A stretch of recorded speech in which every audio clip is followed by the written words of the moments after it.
That shit is potent, big dog. Yeah, golly. Is it apple? Apple cedar wood. You keep that shit away from me. Forgot to take my rings. Testes.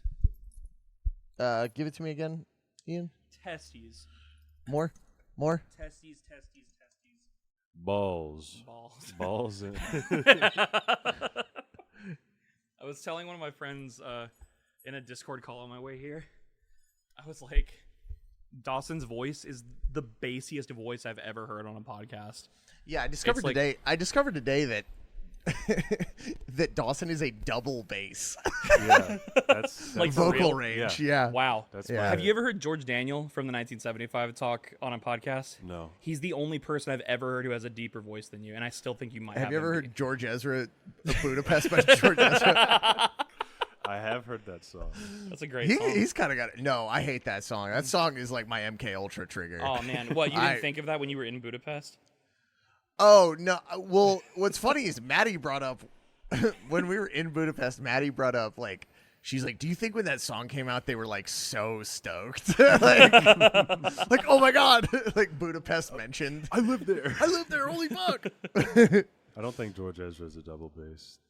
I don't think he's a double bass either, but he does have a low voice. Either a low tenor or a bass. I don't know if Budapest is a worse song Baritone, that's what than... it is. Yeah, maybe. I don't know if Budapest is a worse song than his follow-up song. Because What was that that one's one? pretty bad, too. Which one was that one? I don't even know what his fault. Give me one good reason why I same should song. need to make Oh, a that's change. him. Yeah, that's Oh, him. wow. Yeah. That's the same song. No, it's not. That's Budapest. Wait, that is Budapest. Fuck. yeah, I was gonna. No. Is that Budapest? That is Budapest. Yeah, I don't even is remember Budapest. anymore. Damn. I'll yeah, that be is him. waiting. No, I'll be waiting. Oh, that's God, him. I yeah. hate that fucking song. That song sucks. Yeah. Do you remember that old meme format that was like that? That dude who was like tripping acid like at a club and people would Sure. like make. You remember what I'm talking Yeah. about? That's what his album cover looks like because it's just him in like a crowd with a bunch of people and he's just like looking at the camera. That's pretty funny. Yeah, it literally looks like he's like peeking at a party That's at a rave. hilarious. Yeah. Today I saw a live video of Lucas Graham singing. Oh, How was that? Shirtless, by the way. Oh, good. I thought that you were awesome. saying that's the adjective how good it was. Like, I think He was so good it was shirtless. My shirt was gone.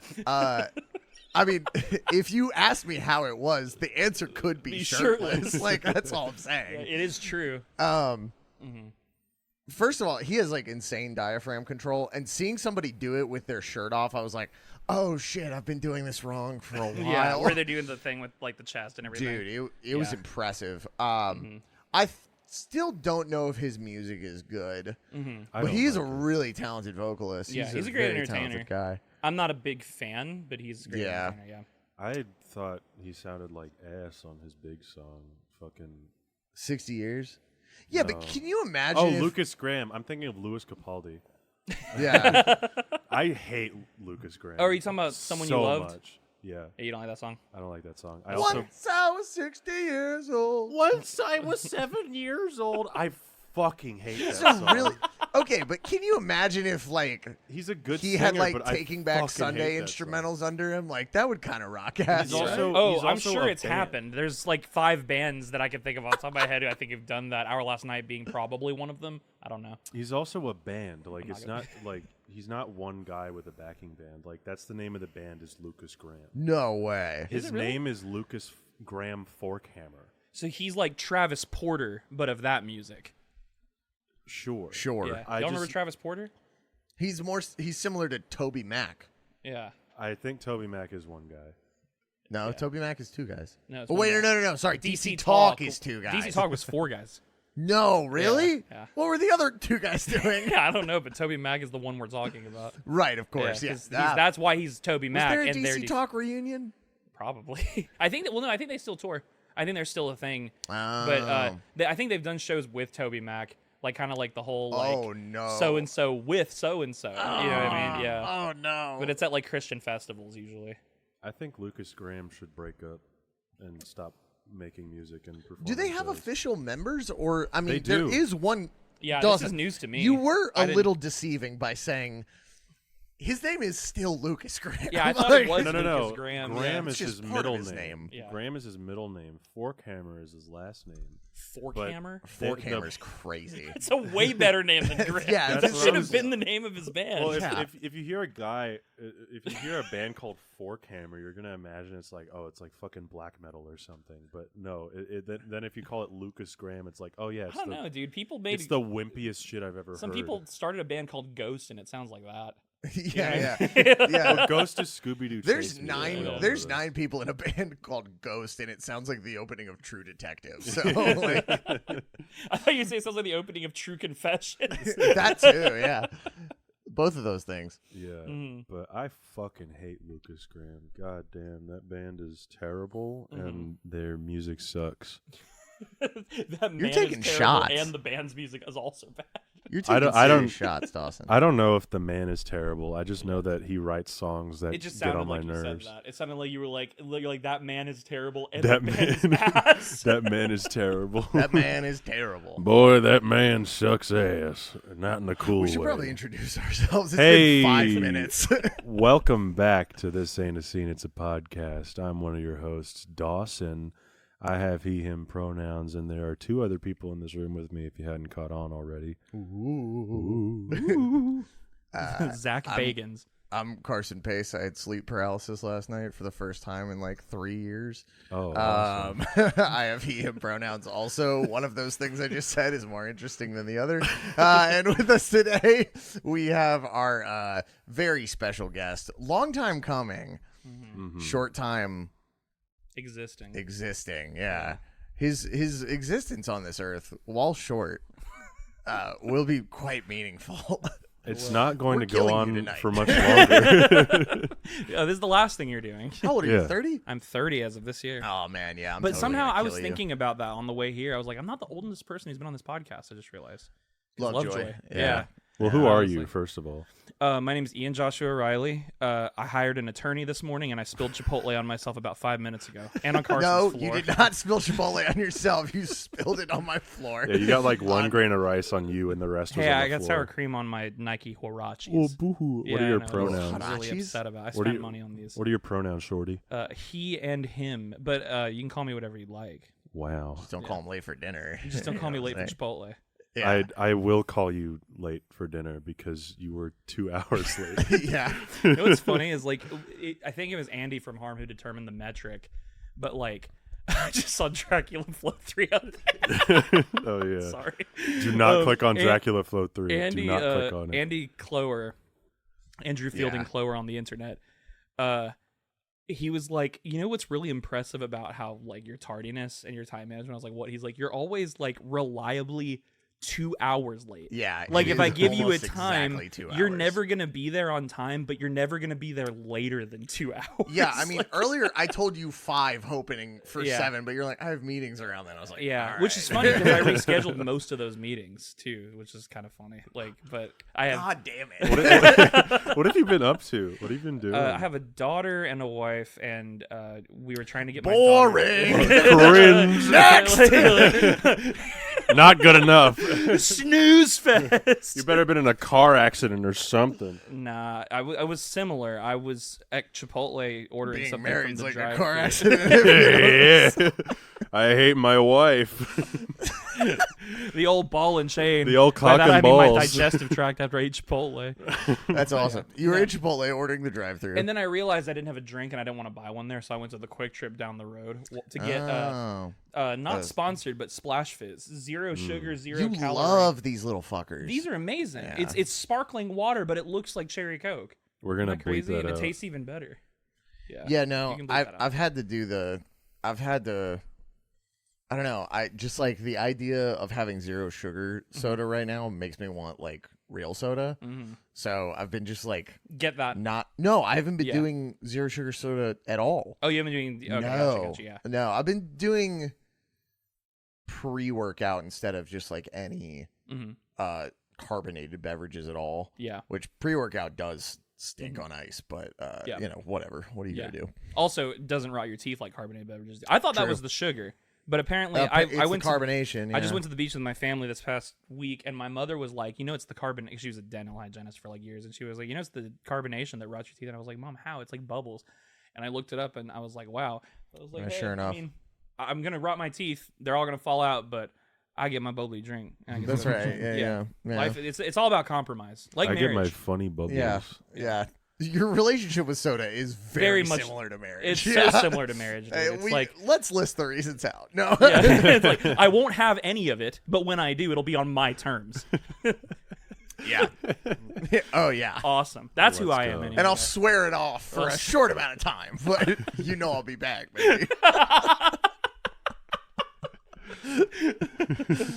are we Sorry, talking about Dawson. We're supposed to talk about Fallout we Boy. have to we have to catch up a little bit because I've seen you fairly recently. I don't remember when the last time was. It was What? going to be Jeff Rosenstock. but Was I don't it? remember it. Weren't you at Ref Josenstock? first show of the Bummer Hill tour? Yes, I was there. That was it, and that was where you did the mosh call, and I laughed. And I also made you talk about why y'all's Twitter got deleted on stage, and you were like, "Oh yeah," you were like, "If it's illegal to kill Ron DeSantis, well then I was rightfully banned from Twitter." But that's fucking stupid. It was Yeah. good. I See, hate yeah. Ron DeSantis. That guy can die in Yeah. real life. I agree. I agree with See, you. he didn't institute the soundless vacuum thing, and that's why he's not going to win. Yeah. Yeah. No, that's right. Yeah. Sorry, that was bad radio. Today No one I knows the- saw so one of my coworkers who I will not speak ill of. Yeah. But I don't like him. Yeah. Usually he puts on the game show network Mhm. on the TV that's like behind the bar. Yeah. And like today I just couldn't do it. Yeah. And I was like, bro, can we put on anything other than the game show network? So he put on Parks and Rec, Mhm. which like it was just a marathon Mhm. on IFC that like IFC. yeah, I didn't know they were still a channel, but I think I know them for Apocalypto. Now they've pivoted to Parks and Rec. yeah. I think what they do is they run Parks and Rec back from the beginning, Mhm. like every couple months or something like that. Just Mhm. play like a Mhm. I don't know 6-hour block of Parks and Rec. That's why people pay for Peacock. Like Yeah, it's exactly. like they're trying to compete with one streaming service. Yeah, exactly. So like Parks and Rec was on the episode where Leslie or Ben gets Leslie to meet Joe Biden as an Yeah. engagement gift. Yeah, at the White House. And I'll be real, like I wasn't expecting that bit to age very well. Mhm. But But it it's especially so- has it Yeah, now. it's so bad. She's like borderline like she like getting wants to Me sleep with Too'd. him. Yeah.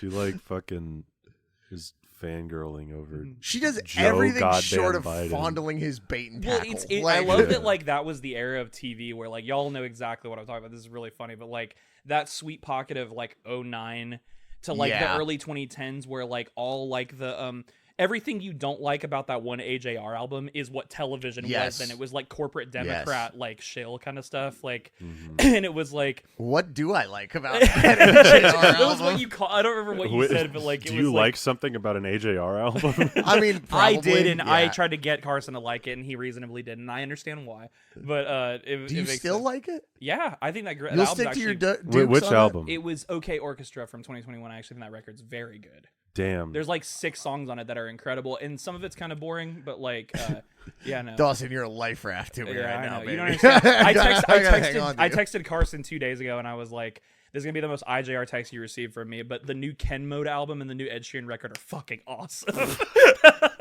And that's just me in a Ken Mode nutshell. and Ed Sheeran back to back. That's just who I am, man. That's just that is Well- that is not even the full extent. I've told people before, although I found some other people.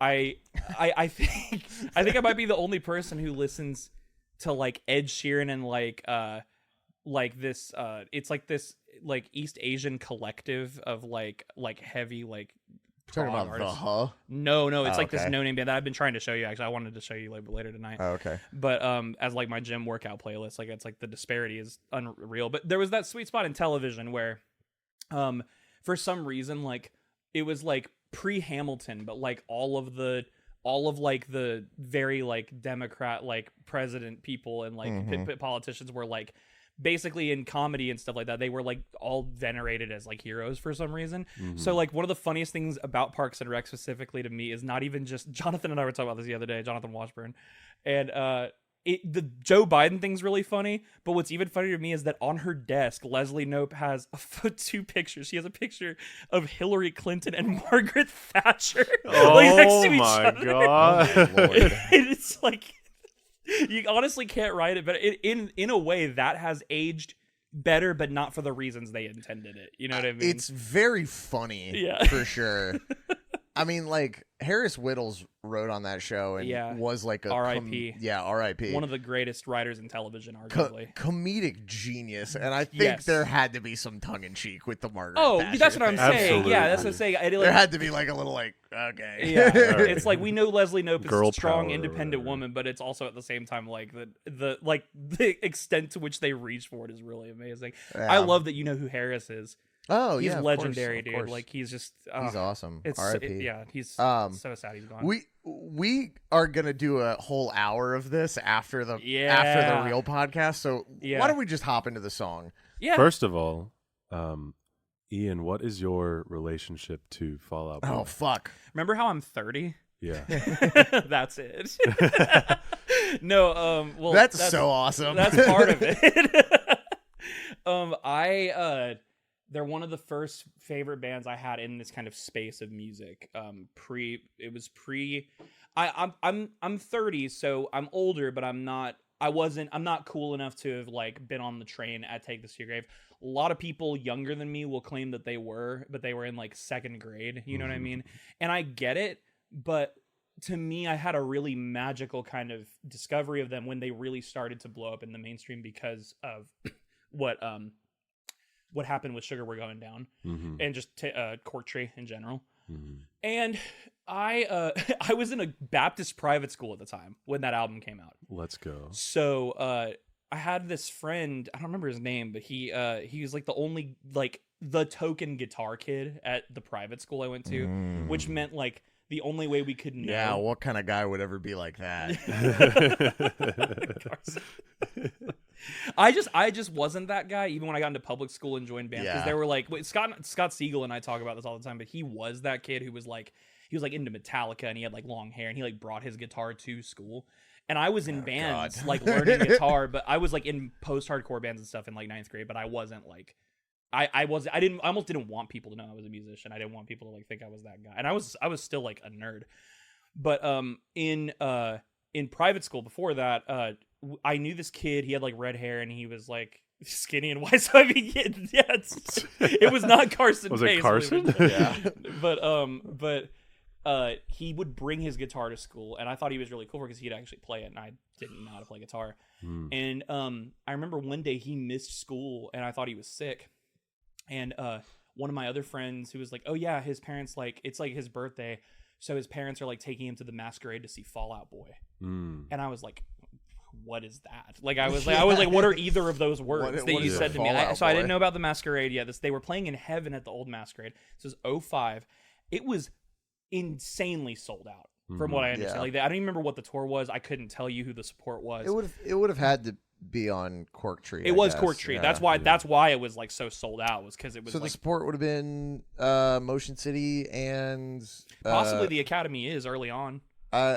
I think that tour was later. Motion. Yeah, I think Academy was Infinity thing, but I know support on that was Motion City. Yeah, it was Motion City. Because well, I mean, it's just incredible to think that like right off of Cork Tree, they got such mainstream heights and like such a commercial like mass appeal immediately that was the last tour they ever did that came to the Masquerade. Yeah, that is crazy. That's insane. Like off of that record, and I love that record, but like I listened to, I don't remember what episode it was, but y'all mentioned like I feel the same way. I love Cork Tree. It's like a love letter to my like my younger self, but like one, I don't relate to half the songs on it. Two, I don't reach for it really. I reach for Infinity Foley and like more recently, like. And it's good that we're talking about this since the song is from that record. Yes. I reach for specific songs. Weirdly enough, I reach for the hits. Yeah.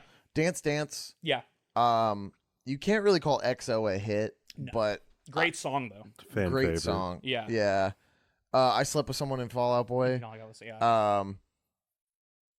Yeah, I mean, those three are the ones I reach for the most. This as a record, though, really I've only listened to it because of the show recently. Yeah. So Yeah, I mean, feel bad. honestly, though, that was so. On that note, Fall Out Boy to me was kind of like this gateway to a lot of that world, as that world was kind of starting to coalesce in the mainstream. Because you got to think that record was 2005. The next year you had, or even the year before that, you had post-hardcore bands like Thursday and Thrice signing to Island Records. You had Yellow Card the year before that was on a major. Then the next year you had Brand New was on Interscope. Seosin was on Capitol Records. You know, there was like it was the last real breath of that wave of bands getting their wings in like the commercial spaces. So like Fall Out Boy was interesting because they were kind of that pivot point where that early Fueled By pocket of bands like Panic and even Paramore, like that year, but they started to really blow up 2 years later,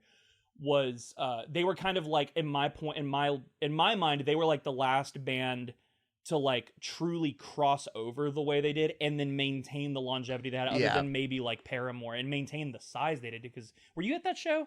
Which one? The one that just came through with Bring Me the Horizon like 2 months ago. Okay, I know you weren't because you were in Europe, but like that the day I left. Yeah, like that. I watched Bring Me play for Fall Out Boy's crowd, thinking a substantial portion of this is probably Bring Me's crowd. There was like no walkout at Lakewood, and I mean it was packed to the brim. I have never seen more people in that arena. It was nuts. And it's like, to me, I realized, wow, their staying power from the era I got into them at, with a lot of these people who are bringing their kids here, but also who are like newer fans here. It's unreal. So to me, they were big gateway band, and this record gave me a reason to go dig back through and listen to Take This to Your Grave and Night Out with Your Girlfriend, and because that was all that there was really of them, and then kind of dig into the stuff from the Chicago scene that they were into at the time. So I was like primed and ready for Infinity on High, which came out my freshman year of high school. Dude, that record did it for me. That was like where I was like, oh shit, they're like, they sing really well, and they have a song that like opens like the record the way it does, and also has a breakdown in a major key like immediately after. Like they're just, to me, they're just the prime example of what Carson and I have, what our whole friendship has been founded on in regards to art, which is break like all the rules and do exactly what you want, like follow your mantra.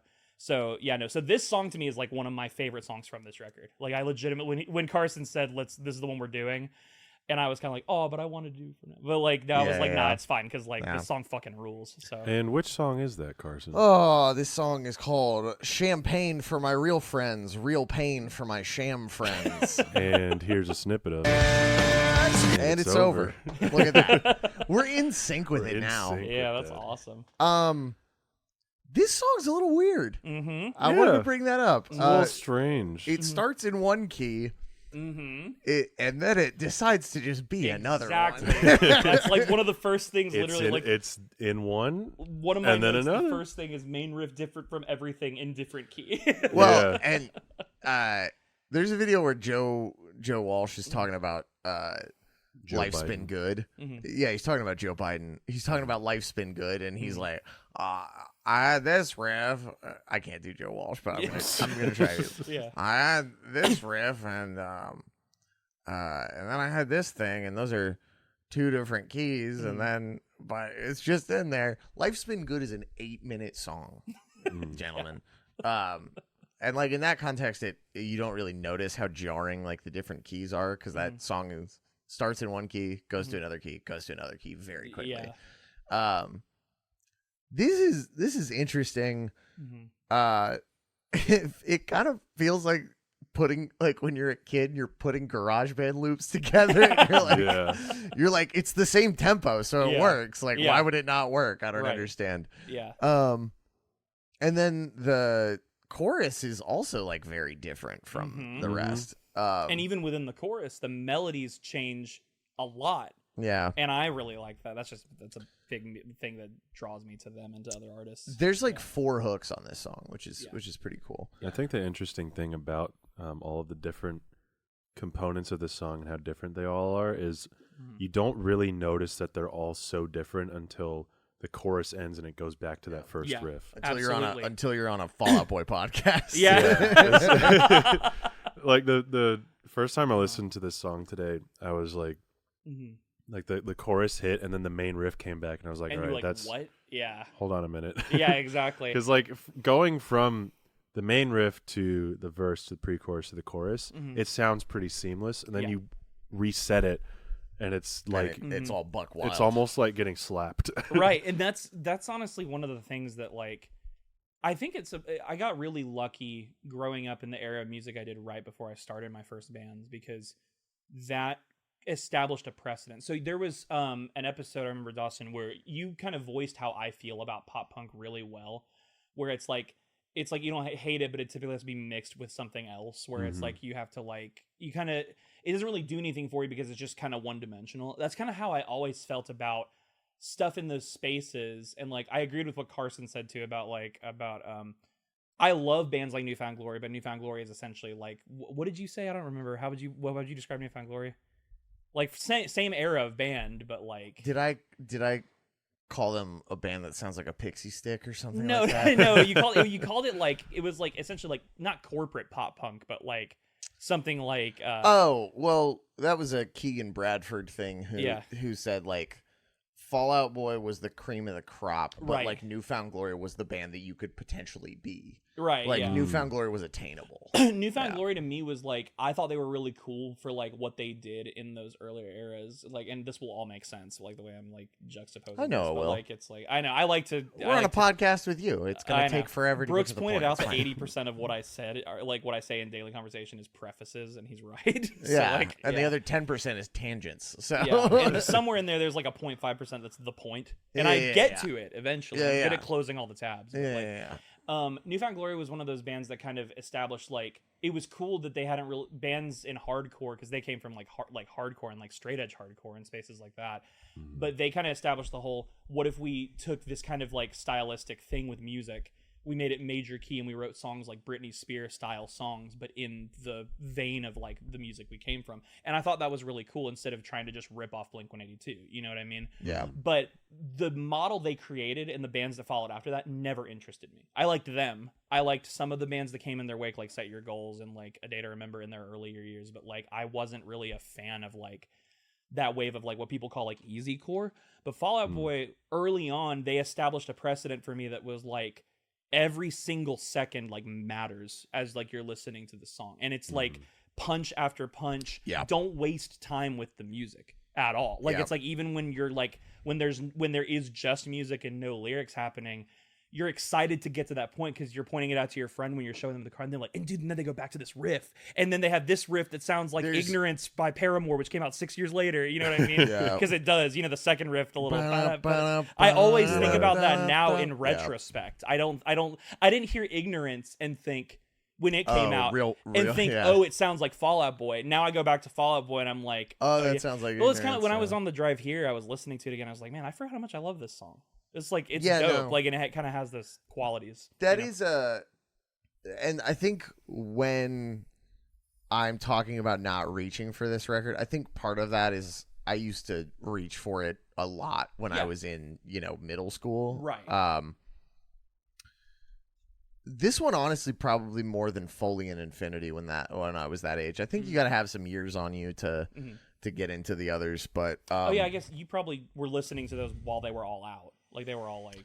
No, Yeah. I was there for the Infinity rollout and for the Foley rollout. I was a fan by then. Because as I've told on the podcast before, Thanks for the Memories came out as a single. Yeah. And then I was like, oh shit, there's going to be more music. Right. Yeah. So that was like kind of the first album rollout I was ever like a part of. Yeah. Um, That's cool. That was a yeah. cool time to be a fan of that Yeah. band. Yeah. I was kind of there for Cursive's Happy Hollow rollout. Oh wow. But I don't think I really understood Mhm. that Cursive was like not a band full of people who made $1 million. Like yeah. You thought they were like celebrities. I thought Cursive was like a big band. Yeah, I you thought thought they were Cursive like was like the Coldplay, biggest yeah. band in the world. Can real quick, can you make sure that second mic is It's recording. it's Oh, it is going. you. It's Okay, going. make Yeah, sure. yeah, it's going. I just saw the line. Dawson's I was like, My waveform is just Dawson's not waveform big. is always very thin. Yeah. Yeah. Yeah. Yeah, I mean, so I reached for this one a lot because I think it was like these were songs that I could very easily replicate on a guitar. Whereas like there's a lot more going on with Infinity and Foley, instrumentally, and Yeah, you know I didn't production know, too. yeah, I didn't know anything about that shit yet. So, for me, it's just that like I reached for this so much. This song too, like I think that this song was pretty big for me as far as writing choruses go, and also like the lyrical themes of like the song being about the band, like I, sort of about the band. Yeah. We talk about that a lot. How Fall Out Boy has like different types of songs. Well, and also, and y'all talked about how this is one of those songs that falls into them writing about fame. Like, yeah, for Well, sure. I don't remember what the thing you said was. It was like they have like a song where it's like we brought all the kids to the show and like.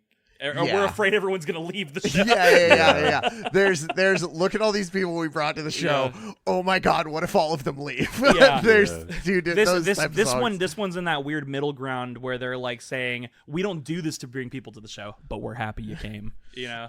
And then I've classified the horny songs into two new ones, by the way, which good. is Let's hear it, which is God, it would be awesome to fuck is one, and the other is.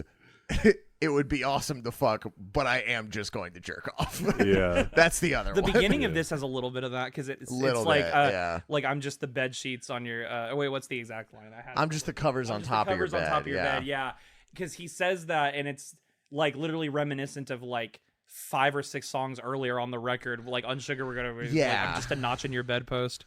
But Which by the way, Sugar We're Going Down played at work the other day because at my job we run the music from like connecting Spotify to our phones. Like it's not Bluetooth, but it's that thing where you can control Spotify. Yeah. So one playlist that is my go-to when I don't know what I'm going to play in the restaurant is this playlist that my friend Max Hutchins created called White People Are in My Car. And Sugar We're Going Down's on it. It's a 500-hour playlist of the best white people songs. White people are in my car. You go and look at it. It's just 400 hours of Mr. Brightside, and then it's When We Were Young. It's actually only 13. Or When You Were Young. It's only 13 hours, but that's still a lot. Still. Anyway, more than enough time. It's for the 5 left hours line. of Mr. Brightside and an hour of When You Were Young. that's right. Yeah. So Sugar We're Going Down plays, and I finally understood the notch in your bedpost, and you're just a line in a song line. I was like, oh shit, that's mean as fuck. Yeah, not only that, the second verse in that one, I know it's not even about this not even the song we're talking about, but it's like Ryan, okay, so we covered that song recently. ABCL did. Yeah, no, it's been awesome. We've been doing it a couple times just for fun, and we played at this place like a couple weeks ago where we were like, for the first time ever, I played my first like for entertainment gig where we were like hired to play at the Works ATL for like 45 minutes, and I was like, well, our set's like weird. a half hour long, so we got to play some covers and we got paid really well, so I was like, yeah, this is fun. We played with some band from Nashville who hired us, and it was cool. It was fun. But a lot of parents there who were like older than me or like my age with a lot of babies. So we were like, oh yeah, we know our crowd. So we whipped out like Mr. Brightside and Sugar We're Going Down and Yellow by Coldplay. Amazing. Yeah, I've mentioned Coldplay 3 times on this Fall Out Boy podcast. Let's see. Honestly, not as many as I thought you would. Thought we'd be at 7 We're not done yet. But no, we played it. And there was one point we were practicing it, and I mean, we crushed it. I'm like honestly really proud of Ryan, like kind of like doing that. I think that's something. But we stopped at one point, and he was like, "Dude, the second verse of this song is like, how fucking weird is it that he's saying?" Yeah, and I was like, it's weird like, stuff, dude. Yeah, like I mean, wishing to be the friction in your jeans. Yeah. Anyway, back to the other song. I'm trying. Are you farting or are you just adjusting in the chair? Okay, all right. No, if I was farting, you'd smell it. I just ate Chipotle. If I was farting, you'd know. Yeah. The friction in your jeans, bro. I I was was trying to chafe her, bro. I'm trying to chafe I'm my watching lady. U2 from the closet. The band U2. I'm watching Mr. Beast from the closet. I'm watching U2, but I haven't come out yet. I'm watching Bono from the closet. he is Wishing to be the friction in his leather jeans. he's downloading his album to everyone's phones again. That was one of the craziest times of my entire life. I gotta like U2 overall, not their recent stuff, but like Dude, Achtung good, Baby. yeah, Achtung Achtung Baby, Baby. and Joshua Joshua Tree. Tree. Yeah. One of the those greatest two are albums ever goated. made. Yeah. Fucking Did you like War? War's really good too. War's fucking awesome. I went through. This is actually part of why this podcast started. Was I remember. on Twitter I just did a I'll Discog remember. dive on you about U2, Mhm. and then the Fall Out Boy one. Carson was like, "We could start a podcast about this," and I was like, "Are you capping?" And then he wasn't. I was not capping. And I then it was the turns out that opposite this of was not a capping. jest. This was not a jest, but I was proud of you for digging back into that because, like, a lot of people are so hesitant with U2 and they're like not willing to give them a chance. And I was like, Dawson might be the most objective listener I've ever met of music just for doing this. well, not really, because my dad listened to U2. Oh, Like cool. U2's like his favorite band. U2 guy? My Yeah, dad is, he it's a loves dad thing 'cause my U2. father-in-law is too. It's not my dad. It's I'm not also my a dad. dad. I'm a thing. dad and I love U2. Whoa, the that's cycle crazy. continues. Maybe I gotta have it. Maybe I have to I'm have a part of the- child to get U2 then. I promise you, it just Have you takes- listened to Joshua Tree? I listen to all of them. Yeah, my okay. uncle is a really, really big U2 fan. Something about it, like you don't. U2 is one of those bands where like you hear about how fucking big for their britches they were back in the day, and it's like I don't get it. It's just U2, and then like once you No. get Joshua Tree, Mm-hmm. it's like oh Yeah. it's Yeah. like oh yeah, Yeah. we wrote With or Without You. Yeah. Fuck you. Or even just we opened the record with Where the Streets Have No Name with that 6/4 loop and Mhm. then just swung into like the biggest like verse ever Mhm. with the longest use of like one chord until changing to the second chord. Yeah, You know what I mean? like they fucking Edge genuinely revolutionized how people play guitar, and it's In fucked worship up that music. in worship music and in a yes. band called Love. But he created so many copycats, Yeah. and it's like fucked up that U2 is as influential as they are, Yeah. but it's also fucked up how good some of their records are. Yeah, and they're kind of one of those bands where they're like, honestly, I think this applies to Fall Out Boy too, to kind of like tie it back into this, but like We got there. they really like I know, sorry, I mean for real. I was waiting. Yeah, they're kind of that band where it's like even if they continue to put out mid for the rest of their time recording, it kind of doesn't matter. And like I think they should try, obviously, with all the resources and time they have, but they don't feel really like they have are to if they trying. don't want to, because it's like they have the records that made them as like seminal and influential as they are. And like to me personally, like I did feel that way about Fall Out Boy up until the most recent record. Like it's like up until So Much for Stardust, I was kind of like I actually do like those records. So don't quote me as not liking post reunion, but like I was not the Ian, biggest it's fan. okay for you not to like something. Yeah, Ian, we No, don't like I don't like post-reunion. Mania. I can say I know that I know the joke is that I like most things. Here's the thing. Yeah. I don't like Mania, and I don't like parts of Save Rock and Roll. I don't like But- any of that album. Yeah, I like a few songs on that record. I do think American Beauty, American Psycho is pretty good. Like, but it's not my favorite, and So Much for Stardust is the best thing. Yeah. I just think it's really funny that you broached that topic, like being like, guys, I listen. It's don't kill me for not liking Mania when we're like, yeah, you're we like, fucking Yeah. hate that album. I mean, I keep listening to it for some reason. What's I'm like wrong with addicted to the Mania listen. yeah. Cause like y'all I just Do you I know don't how many want to dive times? into this. Do you again, know how many but times- I know. Do it, You do could it, have do it. listened to that new Underscores record so many times. I didn't know about it until today. How about that, motherfucker? Well, now I'm thinking about it, and in a way, that Underscores record is sort of Don't the say Mania it. of this year. Don't say it. Don't In a you good dare way. compare that In a record good to way. Mania. I love how much y'all love Stay Frosty Royal Milk Tea. Shut the fuck That up. was one of my favorite Oh things. my lord, I hate that song. Well, the thing is like Mm-hmm. there's something about, and let's tie this back into the album that we're talking Yeah, about. and the song specifically. And the song. Yeah.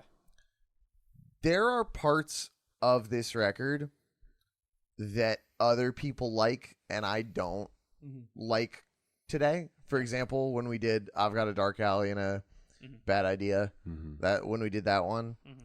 I don't really understand people enjoying that song. I think it's pretty boring. I think it's like there's a little malaise on that one. It's like a little just. Am I using that word correctly or no? I don't think you are. That's whatever. Yeah. I don't care. Arbitrary. It's very like trudgy and like boring. But there are other people that's their favorite Fall Out Boy song. Mm-hmm. And I get it. Yeah. I get it. With Mania, Mm-hmm. fuck me. I listen to it Uh-huh. and I am genuinely befuddled Mm-hmm. at how somebody could not just enjoy it, Mm-hmm. but call it their favorite yeah. Fall Out Boy album. That I will never understand because they're not. I really don't think it's me being an old man. No, I really don't. Yeah. Because there is stuff that is weirder than that in the pop space that I really, really enjoy. Yeah. 100 Gex, underscores, fucking break-ins. Like, Yeah. there's stuff that is of that ilk that I really like. That stuff is really, really unquestionably good by most people's standards. I mean, well, I don't know about Gex, but break-ins is Yeah, okay, all right. Well, then let's go with the most subversive one. Yeah. I love 100 Gex. There you go. Yeah, that's a good point. Yeah. And I just... Yeah. Mania's not fucking good, man. Yeah. It's just bad. Yeah. All the Mania truthers in our mentions are putting their heads in their hands. I don't love fucking care. I love Because we've Fallout. had this conversation like before recently on a recent Yeah. episode. Like it goes pretty much exactly like this, and I Yeah. imagine all of our listeners who love Mania are like, "God damn it, not again!" Not again, yeah. I love Fallout Boy Stan Twitter because it's mostly like it's a lot of The worst takes you've ever seen. yeah, it's a lot of people who are like the same people that love that Taylor Swift broke up with Maddie Healy, who are like saying God admit like they'll see that Fall Out Boy plays one Mania song on their set list and they like refer to like Mania with like she her pronouns. They're like, oh my God, like the visibility for her is so great on this tour, and it's like one song. So It's fucking amazing. funny. Hilarious. She's getting the respect she deserves, and it's just like a picture of like the Pope holding up Mania.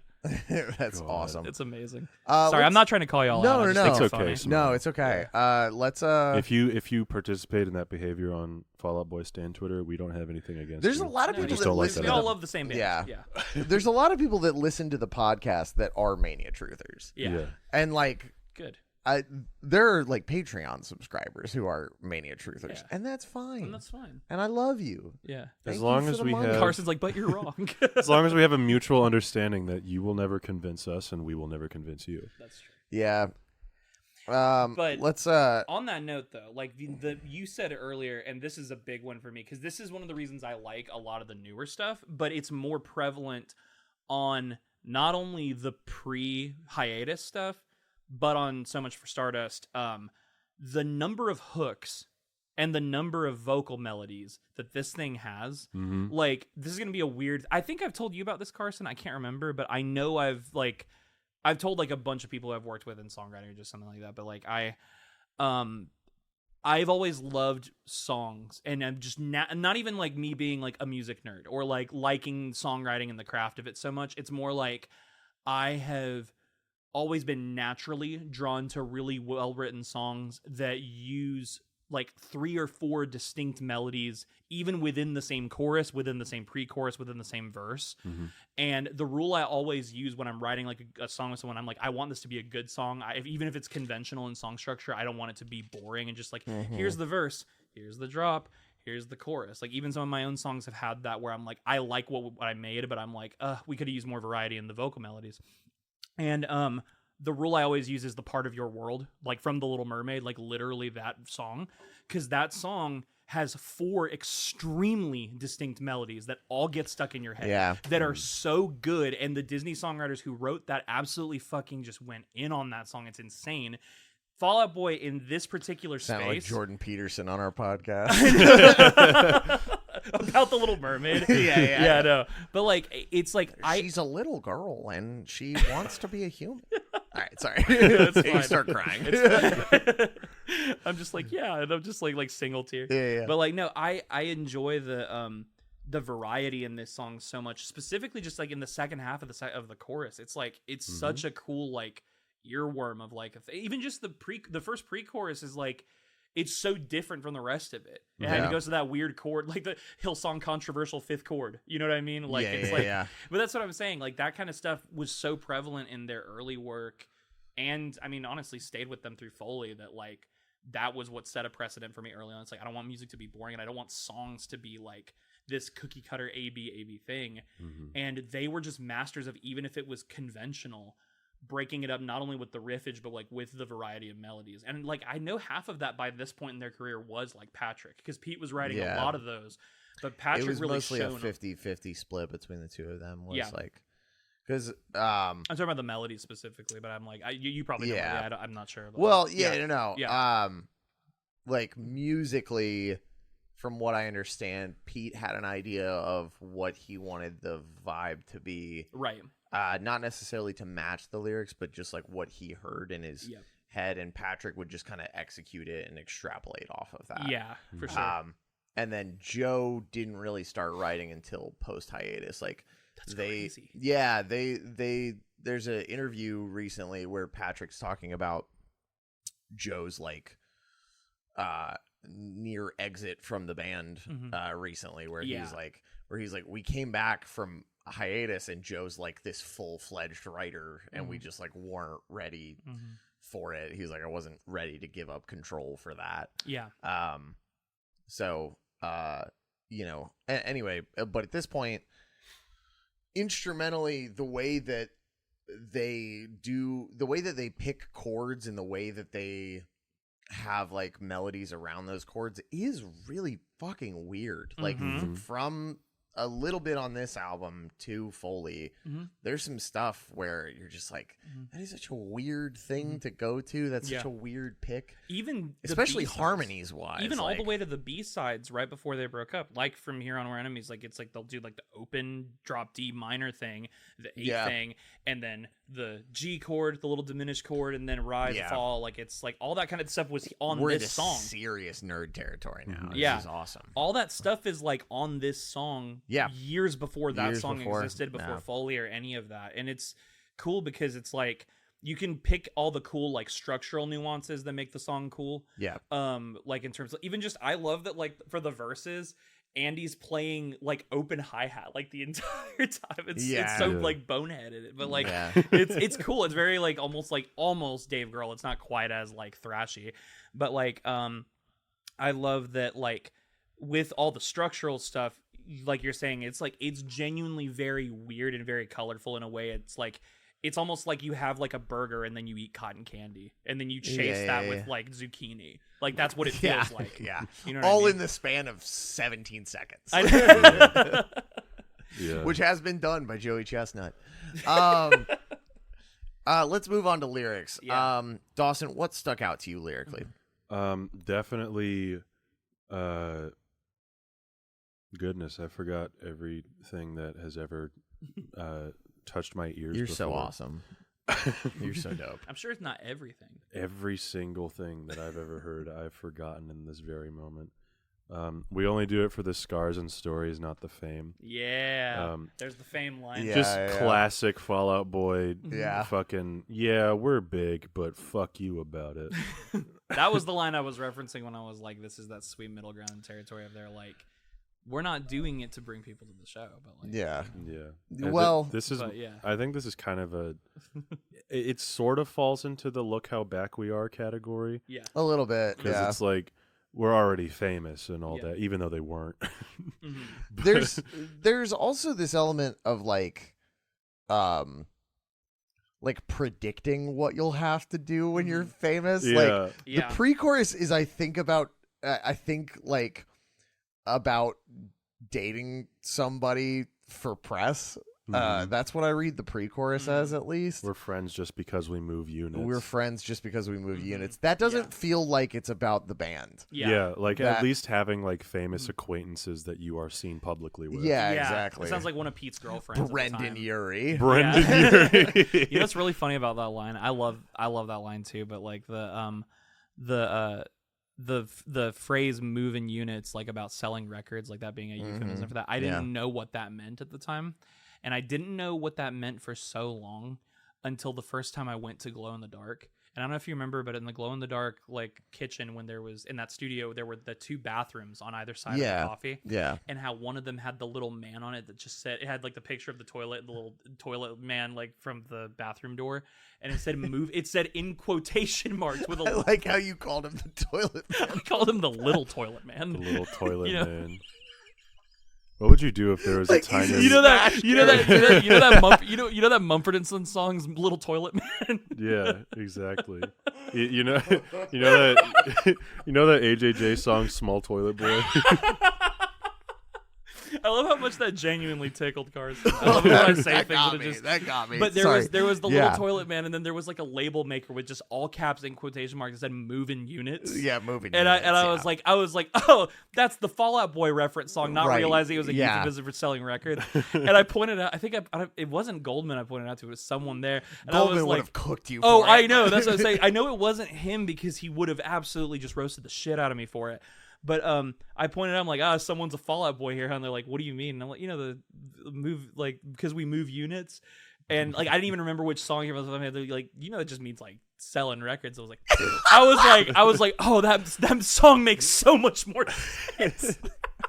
Did you just think they were just like fucking like talking about 19, Minecraft or yeah. something? I didn't know That's what so it meant. funny. I was Holy like, shit, oh, like man. because we move units. I was like, it's like, are you talking about like his bowel movements? Because this is like on the door to the bathroom.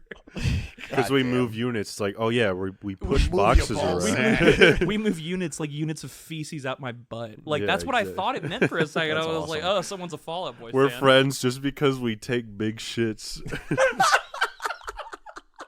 So what you thought that was? I knew this would get a good response from y'all, but this is better than what I hoped for. Any standout lines, Carson? I feel like we should ask the guest that next. Ian, No. any standout lines? Oh, okay. I mean, Dawson- Okay, no, I'll go. No, Ian, shut the Yeah. fuck up. Ian, shut your fucking mouth.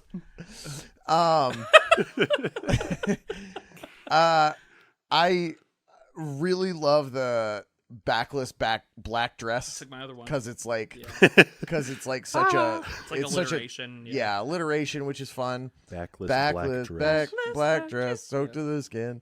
When it's said and done, they're all scrambling, and we're friends. We're friends just because we move units. The genie sanitation on with your backless black dress. God, that is hard to say. Yeah. Backless black dress. Okay, when you're singing it, it's easier. Yeah. Muscle memory. The genie sanitation on this one is the backless black dress is being worn by this girl who is the distraction from life. The dress was probably worn by her on a date or at a bar and is soaked to the skin because of the sweat from the steamy things he's doing with her. No comments on I that like that one. you read it like an erotica novel. Who else loves a good clothes on fucking? That's the takeaway I'm getting from this line. I love a good clothes on fucking. I'll be real. The annotation on "and we're friends just because we move units" is and the absolute only reason why he's even associated with this woman is because he is part of a famous, successful rock band. She's a groupie. It says that in the thing. Oh, wow. She's a groupie. Oh, did it say that in parentheses? Nope. Oh, No, that would have been funny. It's just with another an sentence. exclamation point. Oh. That's even better. What you got, Ian? Y'all took both of mine, so Let's go. but that's Yeah, fine. fuck you. I actually do love. Unoriginal. I actually really do love. At least everyone is trying. Everyone is shining. Everyone deserves the flames, but it's such a shame. Like for the chorus. Like first of all, that melody fucking rules. Yeah, it does. Like I do like kind of like almost the appeal to earnestness that's there. Not to sound like a pretentious like film critic, but it's like or to sound like Matty Healy with that word, but like Yep. It's like one of those things where it's like it's. I love when you sound like Matty Healy, I don't know how to take especially that, when you're yeah. super racist. Especially when you're especially when you're saying super slurs. homophobic. Hey! They cut him off and they start "It's Not Living If It's Not With You." Every time Yeah. He's not racist anymore. It's His not band a stopped racist him. thing, yeah.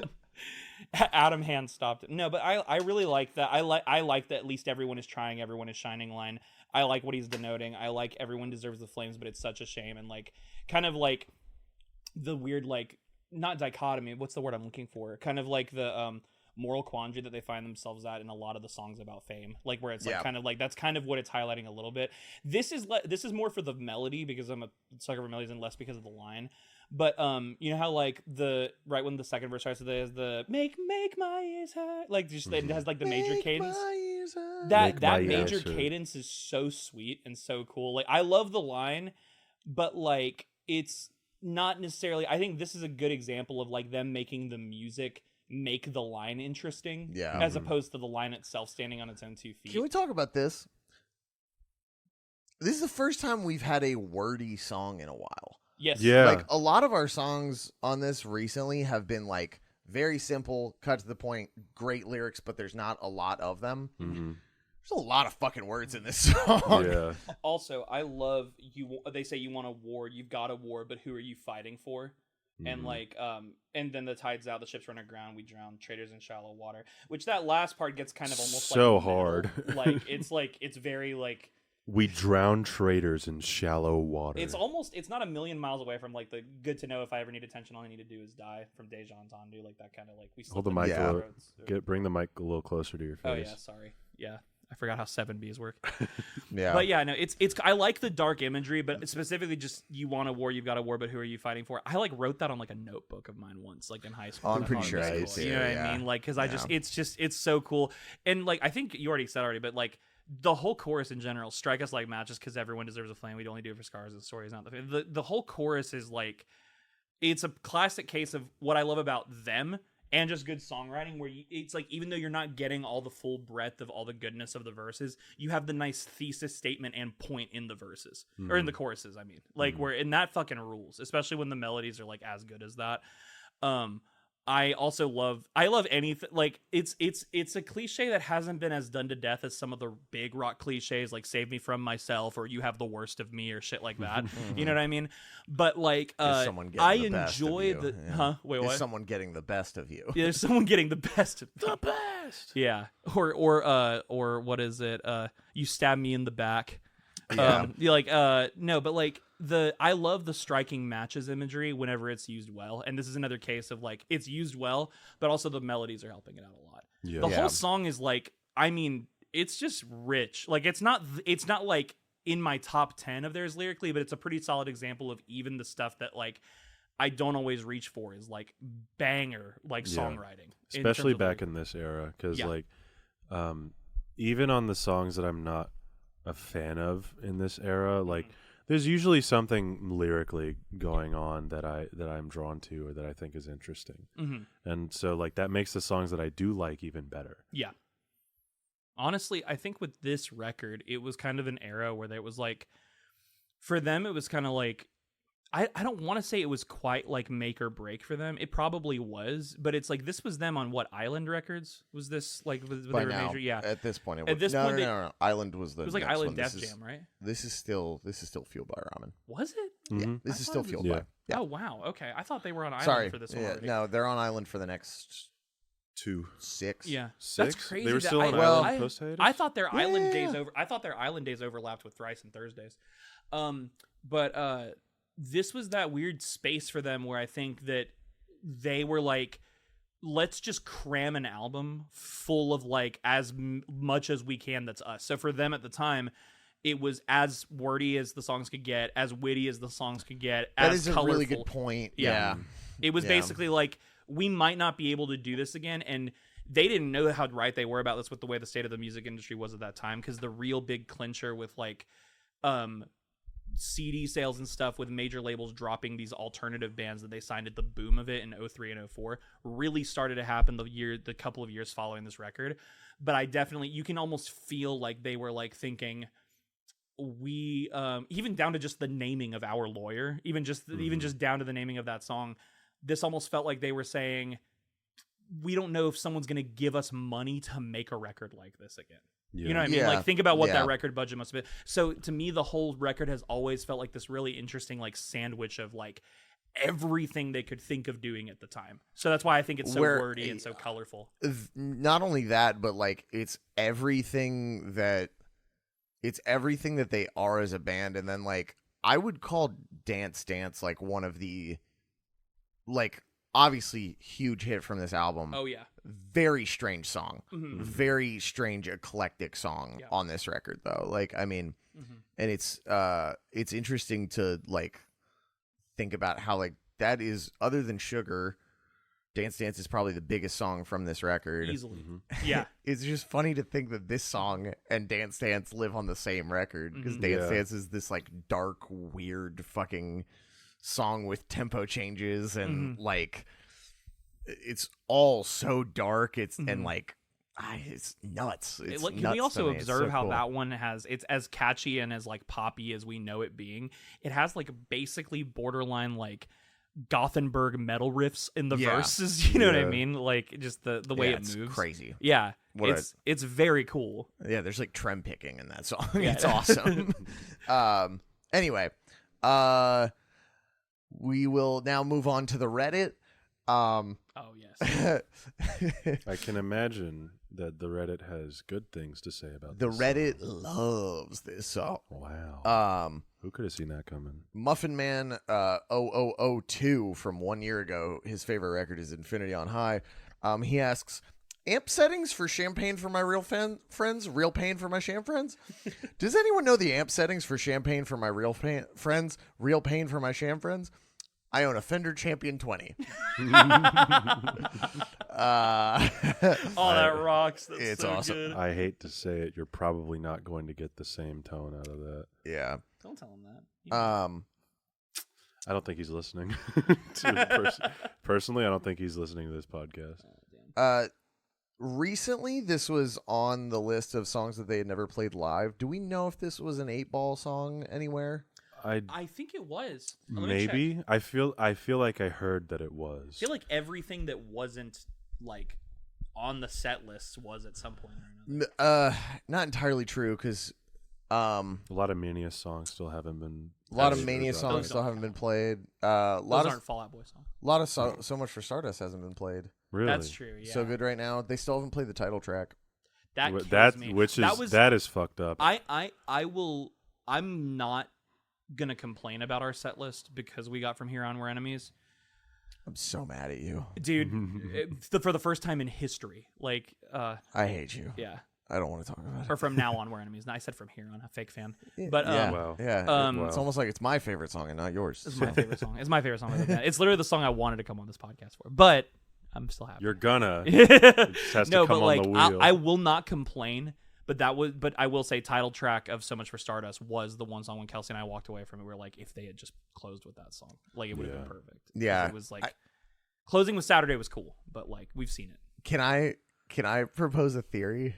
What? I think So Much for Stardust is going to be the last song Fall Out Boy ever plays. Oh, I could see it, especially like reprising the "Give Up What You Love" line. Yes. Yeah. Yes. Hmm.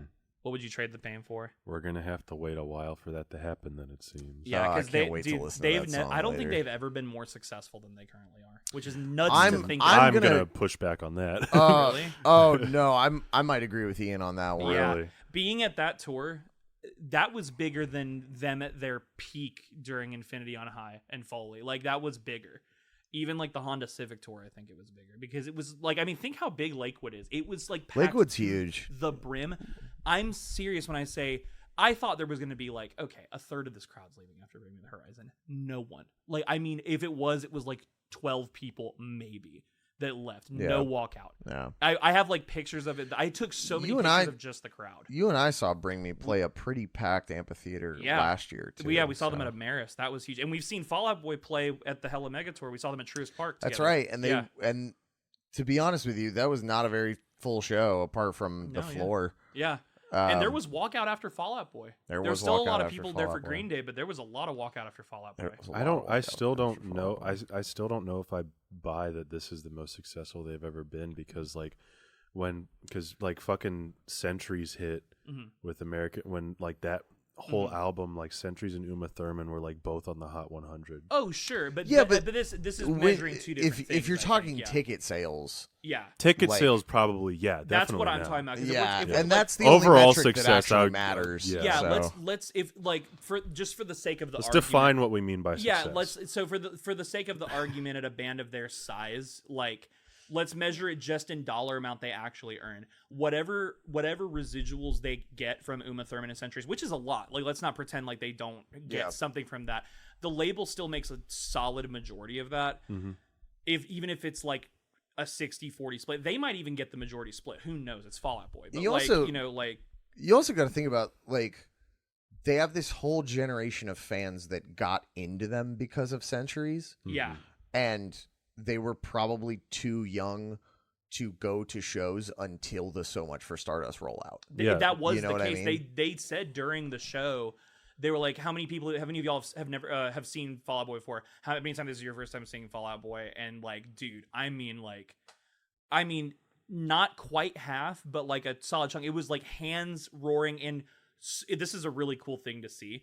So many of those kids who, were like kids, if not like maybe people who are like adults who are like your age or maybe a little bit older, were in the pit. Like, so they've like clearly saved money or their parents bought it for them or whatever, but they're like up front, up close and personal in Lakewood to see Fall Out Boy that close for the first time. And they're like freaking out because this is their first time seeing them. No, yeah. It's like what happened with My Chem last year. As far as ticket sales go, I completely agree with you. Right. But that's what I'm saying. And it's like, even if you're measuring ticket sales against, like, if you're talking about the money made from ticket sales, like the aggregate of that versus the aggregate of the residuals they get, even if you are weighing Centuries and Uma Thurman and any of the big singles from like Save Rock, just, you know, songs Know What You Did in the Dark, there's the ticket sales alone probably dwarfed like a lot of the residuals and what the royalties look like. This is just me assuming. I could be dead wrong about this. I would assume that because the net, like the profit of what they get from a tour after merch and everything is probably more substantially goes to them than just like, you know, it doesn't go back to the label.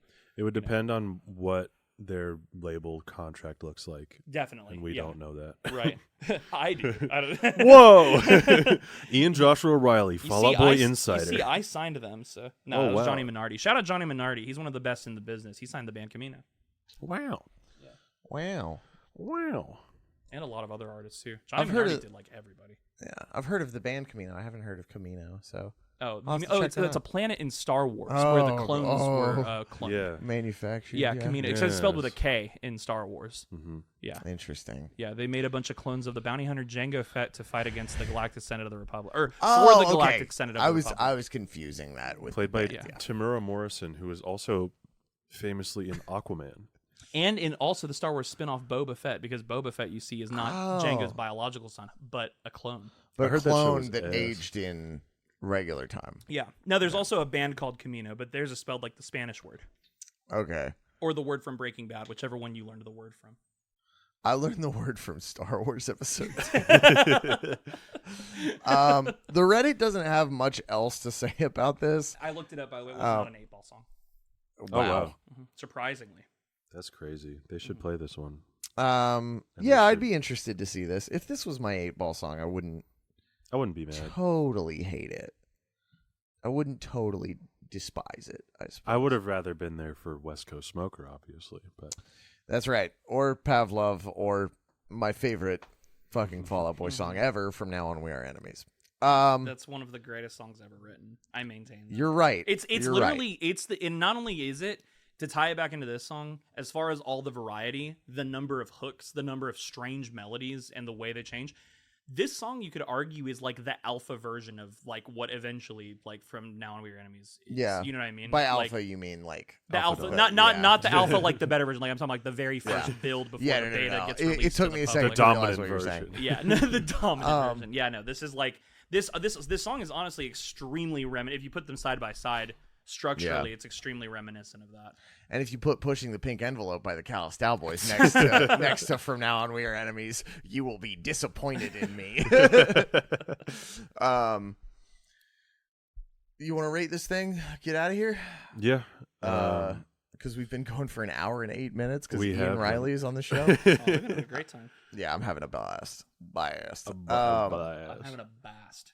I bless you. I am gonna give it an 8. Mm-hmm. Wow, that's higher than me. I'm going to give it a 6. Wow.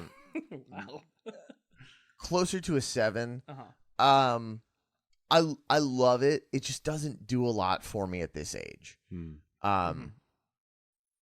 Yeah. I was originally on the same boat as you, and then I listened to it more, and I was singing along to the chorus, and I was like, all right. Yeah, exactly. It got me. I'm going to say this. I'm going to make this preface because this is important to make, and I think this distinction matters when it comes to bands like this from this era, especially a record of this stature in the culture. We're getting another preface. Let's go. Yeah. None of what I'm about to say has anything to do... Oh, a preface of a preface. Carson also knows this about me, too, and I really appreciate that you'll believe me when I say this. Almost nothing about my opinion on this song has anything to do with nostalgia value. I enjoy nostalgia value, and that's about as much as I can say about that. I don't think it makes good songs, and I don't think it makes songs better in hindsight. That being said, I give it an 8 out of 10 for the same reasons Dawson just said. If I had not gone back and listened to this song because you were like, okay, this is what we're doing, off the bat, I would have been like, oh yeah, that's a good song. Like I was like, I could take it or leave it. And I listened to it like 4 times on the way here again, and I was like, this song fucking rules. Like it's so good. And like you said, I was singing the chorus. I remembered again, because we talked so much about From Now On We're Enemies. Like I was like, wow, this song is actually a lot like that song. I don't fully share your sentiment of that, but that's okay. No, we'll listen to it side by side afterward, and you'll see what I mean. I'm okay. I'll point it out. But it's your favorite song. I do, but much like my favorite movies, I like to pace myself on it. I like my next listen of that song to be very planned Maybe you out. just have to see them play it live to go on the binge of it again. Because when I saw them play it, I listened to it for the next 7 days straight. Maybe that's what it is. Maybe it's just. Well, hey, before maybe that's what it is. Yeah, maybe it's just Maybe it's just before Carson leaps across the room and strangles Ian. I'm solid 8 out of 10. I'm gonna roll out this goddamn red carpet, and then we'll spin the wheel, and then the episode will be over. Yeah. And then we're gonna record and another. then we're gonna record another hour. Yeah. For Patreon. Maybe not another hour, but another 45. It'll probably another hour. It'll probably. And then you and I are gonna hang out after, exactly, if you want to. I want to show you and Dawson a record that I think you'll really like. Okay. Okay. I gotta thank show you the vocal version of the demo that I sent you. Yes, you do. Because I'm super interested to hear what that's going to sound like over that. Yeah, that's one of the best things you've ever sent me. Oh, I need to show you some of my band songs too. Oh, okay. Roll out the red carpet, Dawson. Thank you so much for listening. If you still are, if you're not, then fuck you. You can't hear me anyway. Follow so sassy. Follow Carson and I's bands at the Callous Boys on Instagram, at Callous Boys on Twitter. Follow my band at Bummerhill on Instagram, at Bummerhill Emo on Twitter. Follow the podcast, patreon.com/The Dreaded Wheel. And we are on Twitter as well, at The Dreaded Wheel. Hell yeah. Follow Ian at Ian Joshua Riley on pretty much everything, I believe. Yep. Follow Ian's band at a band called Love. And let's spin this damn ass wheel. Unless you, I had it prepared this time because champagne is so easy to find on it. Wow. Yeah. Do you have anything you want to like promote, Ian? Trying to think. Not succeeding, but trying. Yeah. Check. I was about to make a horrible joke. No, say it. No. No, say it. I was going to say that you wrote the foreword for the newest edition of Mein Kampf. Oh my god. And that you were here to promote that. Damn. I thought you said Minecon, like the Minecraft convention. And then I realized, I was like, oh. It could be called that based on the creator, right? He's just saying that. He's just saying that because I wrote the foreword for the new Barack Obama biopic. Yeah. Oh, Drone Why'd you have Central. to? I signed an NDA about that, Carson. It's not cool. All right, spin this damn wheel, Ian. We let the guests listen to it. my band, a band called Love. If you like music, that's it's music. Good. It's music. Show the audience, or show us. Are you spinning it? Are you spinning It's it? spinning. It's going. Show us. Spin the photo. Show us. The photo around. Show us the wheel. Golden. Oh, Golden. okay. All right. Okay. Wow. Okay. All right. Golden from Infinity on High. Wow. Why didn't you show us the wheel? I was just looking at it. I was just like, I was coulda- amazed coulda at what pulled this one little of the- app that Gonna like. pull one of these. You never Yeah. seen a wheel spin I was before? just looking at it. It was incredible. Like it was like I was like I've never seen an. Are you back in the caveman times and fucking Grug pulls out a circular rock, rolls it down the hill, and you're like, holy shit. I like that you chose the name Grug for this. Yeah. For Grug this, is like, for awesome. This, for this, Grug what, is what crazy, what was the term dog. for those things? Homo erectus, wasn't that it? I'm a Homo erectus. Bye, everyone. Bye, I'm a everyone. Homo erectus dick.